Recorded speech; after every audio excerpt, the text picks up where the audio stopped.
guys, and welcome to an Urban Viking Ale review. Today's beer is from Left Hand Brewing, and this is a bottle of their Nitro Milk Stout, America's Stout apparently.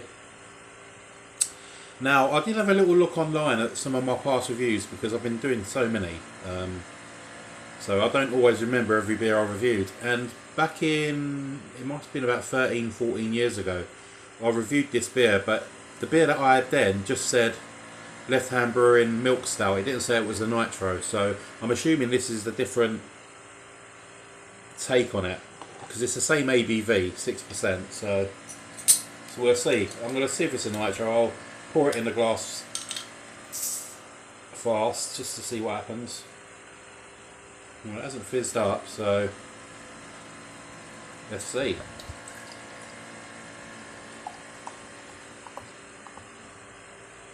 Okay, so I gave it quite a vigorous pour, as you can see, but yeah, it doesn't really look like a Nitro to me. I mean, that just looks like a normal stout. See if I can clear some of them bubbles. Yes, that's what it looks like. Jet black, tan head. Let's get a nose on it. See, that's another thing about Nitros. They're so hard to get flavour from because I don't know if the process, the Nitro process, just limits a lot of the procedures that go into creating beer. You know, like the hop presence and stuff like that. It seems to focus mostly on those sort of tight bubbles which create like a smooth drinking experience, as opposed to like a flavour bomb.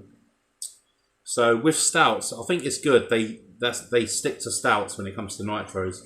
I know there's a couple of Nitros out there I haven't tried. Like there's a red ale that I haven't tried yet, which is a Nitro I want to try, and I've also got a Belgian white Nitro, which sounds really odd, but so anyway, let's give it another nose.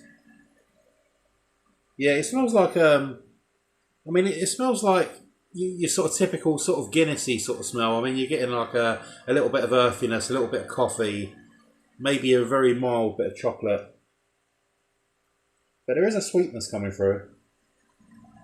And to be fair, it does smell a little bit more pungent than Guinness, which is a good thing. Bit of berries as well. Actually, it don't smell too bad. Right, I think it was warming up a little bit in the glass as I was waffling. Let's give this a go. Cheers, guys.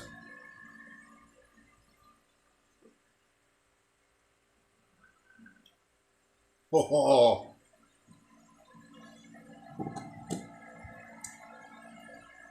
I'll tell you what, that is really, really smooth and velvety. You can see why this is like, well, apparently it's America's favourite stout. I can see why. Oh, wow. I've done a few Nitros recently on the channel. Dorothy Black, which was a really nice one that Baz sent me from All the Beers, No Idea, and that was amazing. Also, there was a Wensleydale Nitro that JB sent me from Northern Southern Beer Reviews. That was amazing as well. But this is beautiful.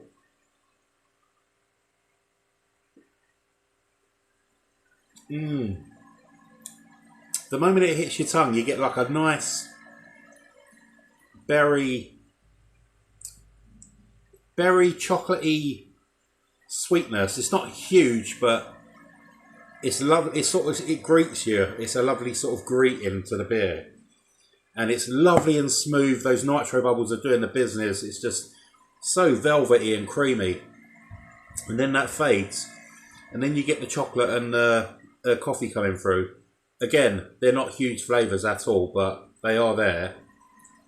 And then you're left with a lovely dry and slightly bitter finish, which is just, oh, it's so quaffable. It really, really is. I'll tell you what, because if these, I mean, I've got this from Beers of Europe if anyone wants to try and get hold of this. But yeah, next time I'm going to have to get about 6 or 7 of these just to have a lovely evening, a good session with them, because I don't want to drink this, but I do because I don't want it to disappear.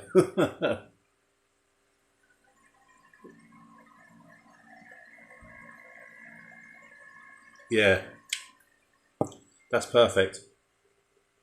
I only wish they'd done it in bigger cans. Yeah, like I said, I can see why it was great. I'm sure when I reviewed it back in the day, it was just their basic version, and I still gave it a high score back then, and that was when I was even new to stouts. So, but now I've got a bit of experience behind me in what I've tried.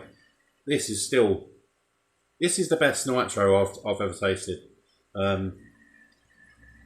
It used to be the Vault City Mini Mars, followed by the Wensleydale Black and the Dorothy Black, but this one is just like this is next level. You can see why it's lasted the test of time. That is a great beer. If you can get hold of it, I highly recommend it. So I'm going to sit and enjoy the rest of this now.